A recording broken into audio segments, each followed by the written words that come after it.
It's the Locked On Flyers podcast for Friday, April 4th, your daily dose of Flyers news, analysis, and high quality content that is wondering who are the leaders to take this Flyers team into the next phase of the rebuild. These are hard questions.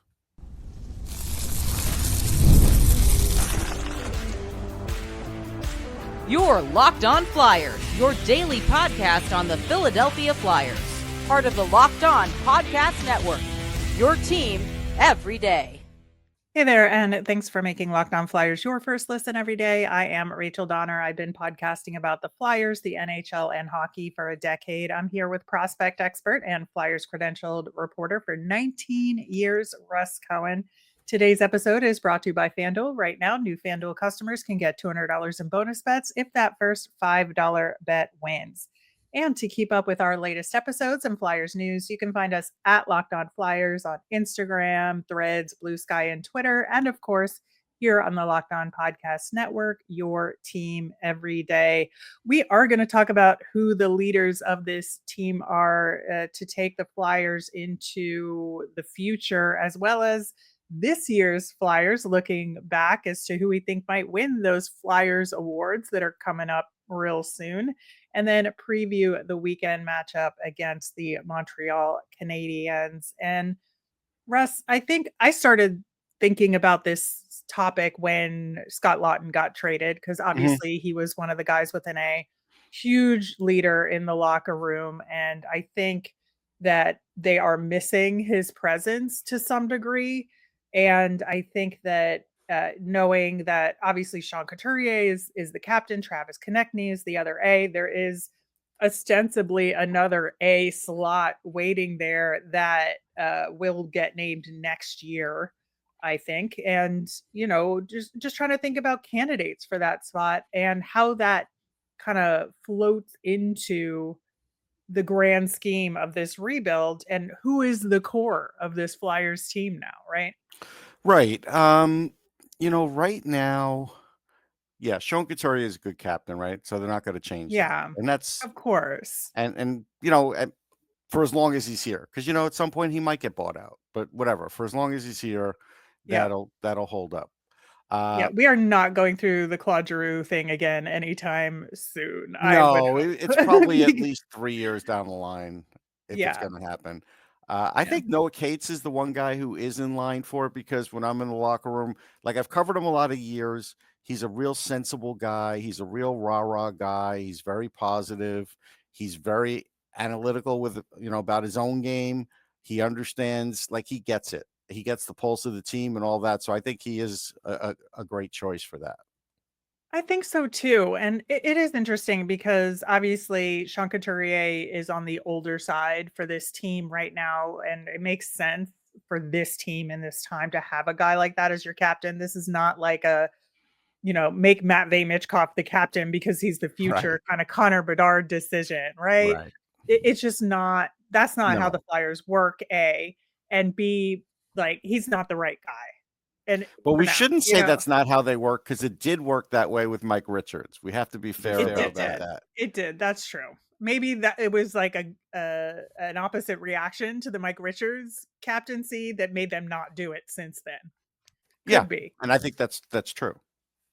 Yeah. So I firmly believe that Sean Couturier is the right guy to be captain. Travis Konechny, logical sense to have the A again, especially because Scott Laughton's gone. I feel like the two of them are kind of on an Yeah. equal playing field, as far as where they were in the hierarchy Well, of not the on a Flyers. murder face linear That's line. true. Travis That's true. Konechny does not have a murder face. He never will. No, he has a squirrely "I'm up to Yeah. something" face, but that is Yes. different than a murder face. Or an impish grin because he just did something Yes. he knew he got away with. Yes. He was very like, "Who, me?" Yeah. Anyway, and I think that Noah Cates, why he appeals to me as somebody who should take a leadership role in this team moving forward is A, he's one of the younger guys. So that brings one of the younger guys into the fold of leadership and helps develop them, not only as a leader, but I think, to set an example on and off the ice is important And to have a guy like that who has done a lot of that on the ice to learn more how to do it off the ice is very important, right? It is, and he could tell tales of torts and be like, "Yeah, you guys are lucky you don't have to deal with that," and do that kind of stuff. And he's been through the wars, and so yeah. Yes. Now, the arguments to be made for some other people, I think, are there. So to me, I think sometimes it helps to have somebody of the core leadership who plays a different position to be part of it, right? Because that would be three forwards as your Hmm. core to leadership. And they had that before, but given this opportunity and this kind of open slot here, unless they decide to go with three A's for some reason, which is possible, It's but fine, but I doubt it. let's just assume they'll just be 2 A's next year. Like, to me, you have to think about Travis Sanheim a little Hmm. bit. Again, he's on the older side for this team now, which is, like, breaking my heart to say because how did that happen? But that being said, I think he has stepped up and taken a leadership role and kinda taken ownership of the blue line and how it runs and the way he talks about things in some of his post-game interviews and his thoughtfulness, like, I think it's all there. The thing that makes me not want to pick Travis Sanheim is I feel like his personality is too much like Sean Couturier's, and they need, like, a slightly different kind of guy in that spot. Yeah, I think there is something to that. I think at times he could be soft spoken, though he doesn't play that way on the ice. Correct. So I'm not in favor of him for, as long as the contract's there. Nick Seeler's a guy I think you could look at Mhm. in there because, he leads by example. He's constantly out there taking a barrage of shots. He'll fight when he has to. I think he's a guy that kind of like embodies what, the Flyers want to be. Now, again, we don't know who the next coach is. And so that's going to have a Right. factor in some of this Yeah. too. Yeah, I think so, and that's what makes me kind of wonder, is a Cam York or a Jamie Drysdale ready for this? I don't think so. I No. think they would need a little bit more time, but it's just so rare that you get a younger guy that's immediately feels like they're a leader, right? Right, and look, I will not be shocked if Cam York gets traded over the summer, so there's that. So that may take that out of the conversation, and honestly, Jamie has to do better because he has another contract coming up, so you don't really wanna weigh him down with that. Right. And so I think that's for me what eliminates those guys. Yeah. But if you're looking at kind of the more veteran defensemen, I think that Nick Seeler or honestly Rasmus Ristolainen are both very good options here. Ristolainen's fine, but again, if he's gonna continue to get hurt in the second half of the year, then all of a sudden you don't have that guy, and, Right. you Right. know, And I would that's the like to say asterisk you have to put next to it's an his name, right? asterisk. It's just it's happening, so it's like that may take him out of it.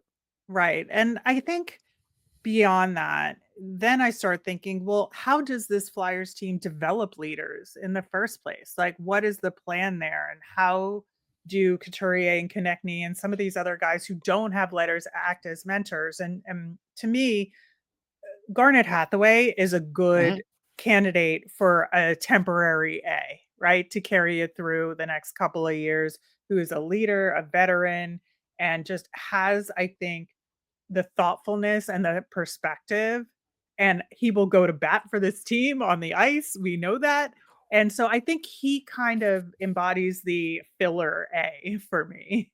You have to be careful though, because he does have that streak where he could be like Tom Wilson, and Tom Wilson is a guy who clearly makes him see red, and it could be a bad look for your team if all of a sudden, he goes unhinged on the ice a few times in a leadership role. It's not the greatest thing. So there's an element of risk to giving it to him. I think everything you said is accurate, but I just know that sometimes there's that. And so it's like, I don't know. I'm on the Yeah, fence. I think there has been, I think it's much less than it used to be, and that's what made me think it was Yeah. okay. But I do see your point there. I do think there is an issue there that maybe you want to think about. But then, I'm just trying to think about who's on this team that could be a future leader that maybe is flying under the radar. And I think Tyson Forster is that Yeah. guy as well. Yeah, I think he is because he does He's very good with the media as far as, taking ownership, not ducking them. He's good with all of that. He's good on the ice as far as doing the things the team asks of him. So I think he'd be, a future leader for sure. And then I think, if you're looking for the successor to Travis Konechny's version of an A, it might be Bobby Brink. Yeah. If Brink is still there, and I do have Yeah. to say if, because again, Of course, this is all, dependent right. on these I guys think still being around. that's apt, and I think there's a chance, or even someone like Luchenko in a couple of years. So yeah. Yeah. Yeah, I think so. And Michkov, I don't know if he's gonna be that guy yet, and it's not fair because of the language barrier to even Right. I can't really assess. tell yet. I know he's a good team guy, and I know he's trying to do Yes. everything, but we don't like Artemi Panarin's not the greatest for that, and Kaprizov's not the greatest for that, right? But they're tremendous players. So yeah, I just don't know. Right. Yeah, all interesting opportunities there, and look forward to seeing how all of that plays out over the summer and into next year at training camp and in the preseason. But in the meantime, we also have to look back on this past season, and Masterton voting is underway. We've got the Flyers Awards coming up at the last home game of the season. So we're going to talk about all of that coming up next. The spring is here, although it doesn't feel like it all the time given the weather right now. But if you are still having trouble adjusting to the changing weather and daylight, 5 Hour Energy has your back. The extra sunshine means that there's more time for fun, but sometimes you need a little boost to power through. And whether you're staying up late watching hockey or playing sports or just trying to keep up with your busy day, 5 Hour Energy gives you that quick, refreshing pick me up whenever you need it.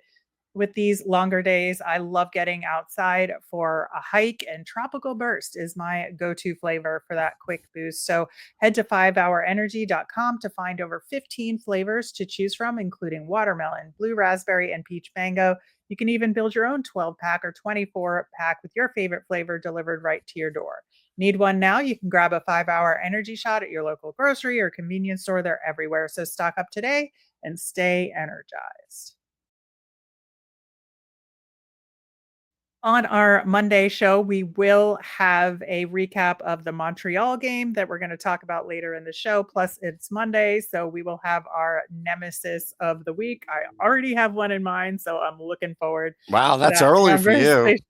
Listen, I have thoughts and feelings right now. So, speaking of those thoughts and feelings, Russ, you are an official voter for a lot of hockey related things, awards, all sorts of things, including the Masterton voting for the local representative to that awards process. And I think it's always an interesting thing with the Masterton because it's become sort of this who has the biggest tale of woe and overcame it, right? Yeah. And I feel like there's also this kind of undercurrent of a movement to stop doing that and really look for like perseverance Yeah, in perseverance and is the best word.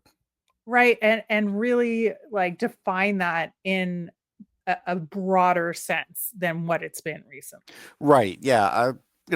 I would say 4 or 5 years ago, the Professional Hockey Writers Association, when we meet, had tried to get away from let's just not put the guy who's overcome the biggest injury, like a comeback player of the year kind of thing. Right. Because the award really is more for perseverance, and it's a very subjective award. So there's the way it works is every chapter does their vote, and then the guy who wins that vote goes into the big fishbowl of 32 teams, and then they come up with the finalists from that. And so there's a lot of guys, a lot of, so we'll come up with a list here, and there's still even more than what I voted, but this is just how I felt, and you could say how you felt. Yeah, and I think that when you look at the Flyers team this year, and I'm not looking to nominate somebody who has quote unquote the better chance of winning this award because this is a weird award to win from Players the like it get-go. though. I will tell you, I've spoken to older players and appreciate this award for what it stands for. So I know the Hockey Writers Association, we're pretty proud that it's like our award. So Right. that's something that we take take pretty serious. Right. And so given all that, to me, I would vote for Nick Delorier. And it's because he's just a guy that's so amenable. He's like does not complain. He shows up to practice. He works hard. He knows he's not going to get in a lot of games. We complain about the fact that he's in games And on a he regular probably knows basis. that people And complain. I know, and that's the thing, but he just keeps doing his thing and showing up, and he's that guy, and I appreciate him for that. Just, despite everything about, his ice time relative to other guys and all of that. I just think like to do that and to know your role and to be a veteran who knows like you're approaching the end of your career and you're just doing the job that's asked of you. Like that is so admirable. And to me, that's persevering. Like when you know that maybe your best days are behind you in the game. Yeah, and that's the way I feel too. Again, we do a daily show. We have to do like this micro analysis. So this is not how I feel about Nick Delorier as a person. As a person, he's really Oh, of good. course. I mean, Love him. in the locker Love room, he him. stands up all the time. He says all the right thing. He definitely is a good influence on the younger Yes. players. There's so many positives here, but as far as playing, yeah, he knew there would be long stretches this year when he wasn't going to play. Maybe that was part of his, conflict a couple of times with Torts that he brought out after Torts was gone. He didn't even talk about that, so none of us even knew that existed. So all of those kinds of things, yeah, the guy's only played like 25 games, and he gives the same effort every game, regardless if we think it's worthy of being in the NHL or more or not. So I applaud that. Yeah, I just think that's tremendous. Now, I know you do ranked voting for that. Yes. Were there any other candidates? Yeah. So, and I, right up until I sent it, I kept vacillating between Delorier and Sealer for 1 and 2. And Sealer, the perseverance for him is he played hurt all year. I think we knew he was pretty hurt maybe a quarter of the way into the season, and it's pretty much gutted out this season, and it still hasn't gotten in the way of him blocking shots or playing really impactful minutes. And so I give him a lot of credit, and I could see him winning the award just the same because, yeah, I mean, look what he goes through on a game by game basis, and nothing ruins this guy's spirit. Nothing.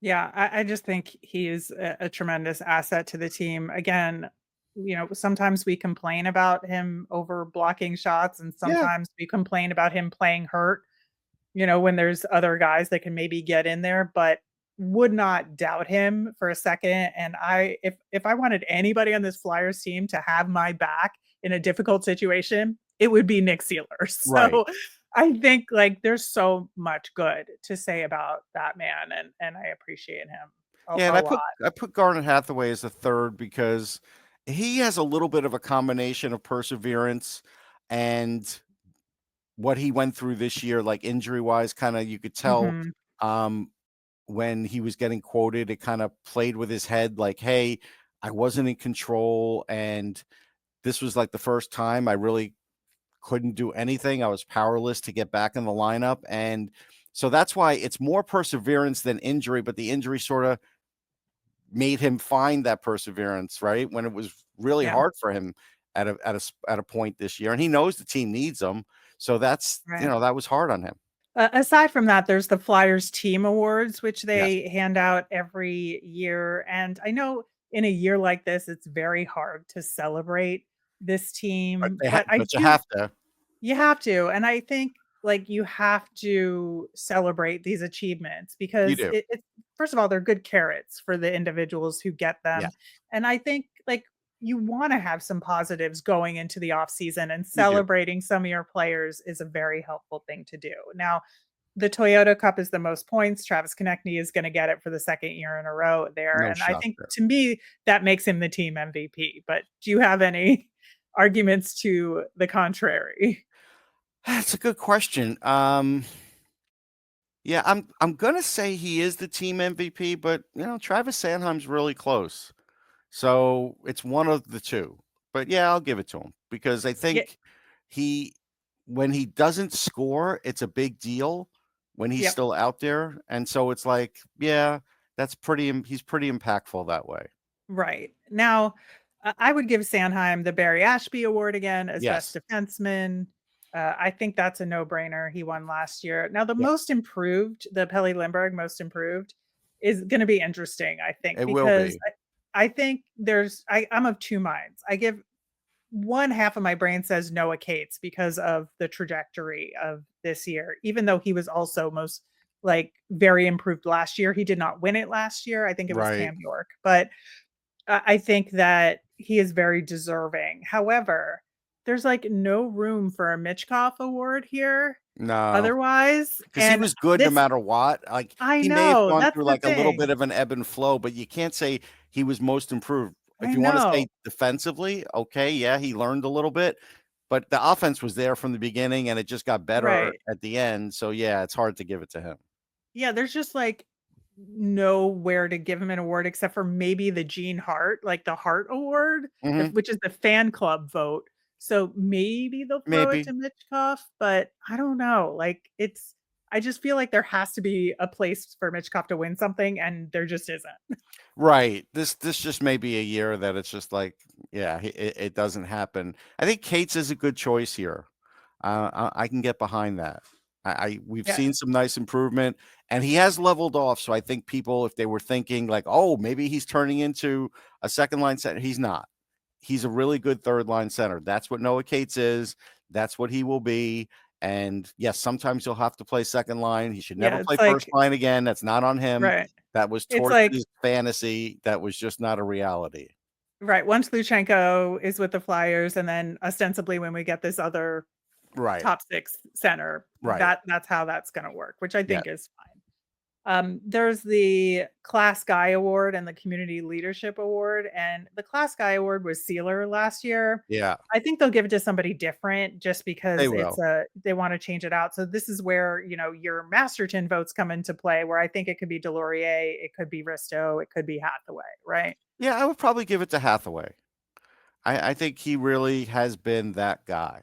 Yeah, and then the Community Leadership Award, which then becomes the King Clancy nominee, Right. that was Scott Laughton last year, and that's the obvious Right. choice year after year after year. Now, don't know, because Farabee was his backup, and he's Right. gone.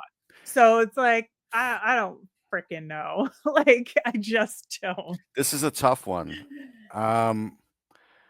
Yeah, I don't know about this one. I here's the funny thing. I might give it to Sam Ersson Hmm. because he's gone through a lot. Like he has. He's had big ups and downs. This guy's never down. I feel like he's always the positive voice in the room. But does he do anything in the community? That's what this That award I is don't for. know. I don't pay Yeah, enough of I just attention don't to it, know. I you know? just don't know. Nobody knocked on my door and, said, "Hey, I'm from the Flyers. This is what," I'm just kidding, but I don't know. I don't have a good answer for this one. I'm going to leave it blank. There you go.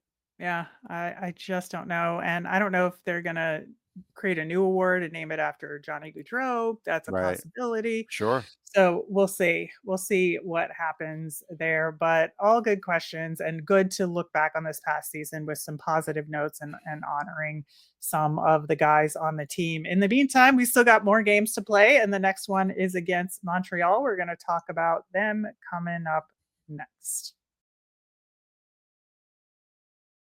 March Madness is here, and FanDuel is giving you the chance to get in on the action like never before. Right now, new customers can get $200 in bonus bets when your first $5 bet wins. That's $200, 200 extra bucks to use on everything from buzzer beaters to Cinderella stories and even who's cutting down the nets. With tournament games happening almost every day, there's always something exciting to bet on. I would bet on my alma mater, University of Houston. Go Cougars. The FanDuel app is simple to use, and when I win, I get paid instantly, no waiting around. So visit FanDuel.com and get in on the college hoops action all tournament long. All right, so we've just been talking about awards, the Flyers team awards, and your Masterton votes. Of course, when we think about the Montreal Canadiens, we got to think about the Calder race. Yep. And I think that, to me, Lane Hudson is the obvious choice here. As much as I would love Michkov to have a bigger chance here, to me, there is no other option. I think Michkov should be a finalist, but Hudson should win.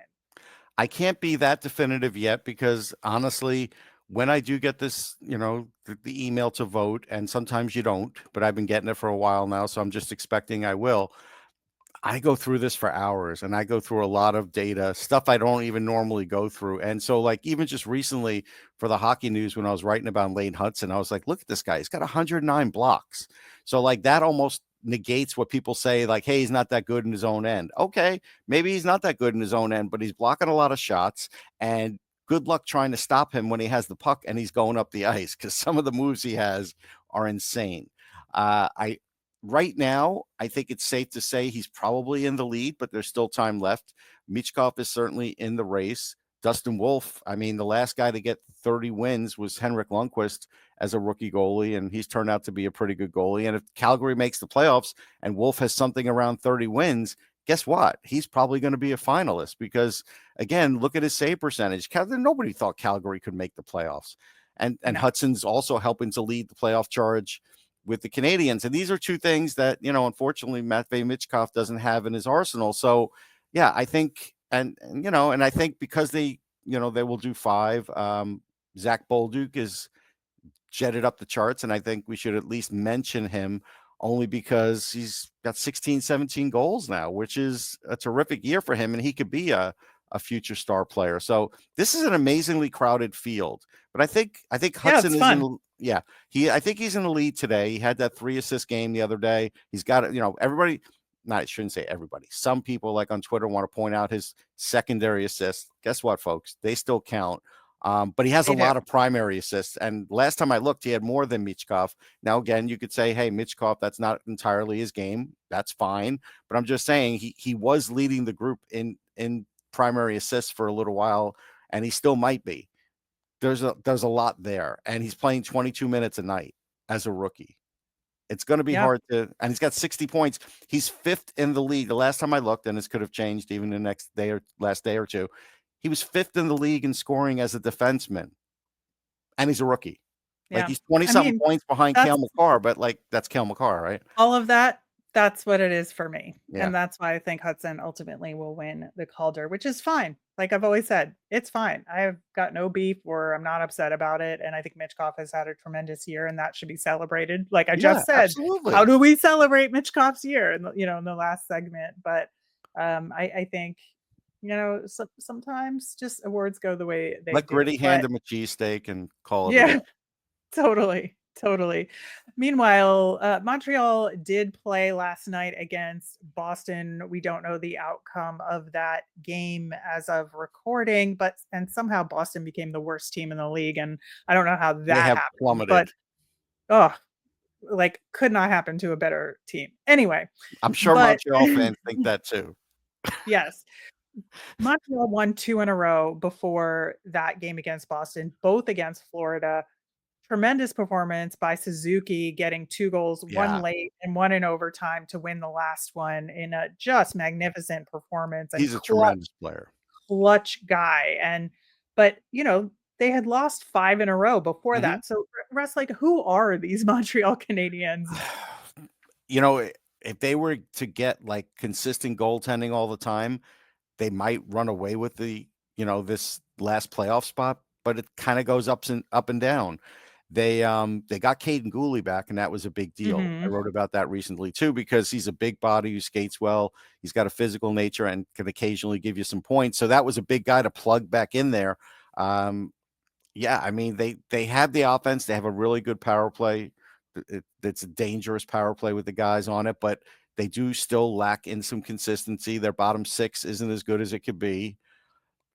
And if you want to say, if a team like Boston wants to kind of like push them around, they have Jack Eye and stuff, but I still think there's an ability to push them around a little bit. But, right now it's going to be, I mean, again, you don't want it to boil down to, it's going to be that team that's hot at the last minute, but probably the team that wins 5 in a row at the end is going to get in between those 3 teams. Yeah, I know. And that's the thing is like, you look at what's at stake in this game. Obviously, Montreal has so much more to gain or lose in this game against the Flyers. But the Flyers, again, since Torts' firing, have been playing, with a lot of energy and a lot pride. And I think that, winning 2 in a row against Montreal and somehow being responsible for Montreal not making the playoffs could be a fun thing for them. I don't know And I how want to, to point out something that's probably but underrated, but on the Canadiens account, they either have a team dog like some teams, or they just brought in a dog, and you see Martin St. Louis walk up to him and give him a pet and a kiss. I'm like, he doesn't even know that dog, perhaps, but he's a dog lover, no doubt. So he has that going for him too.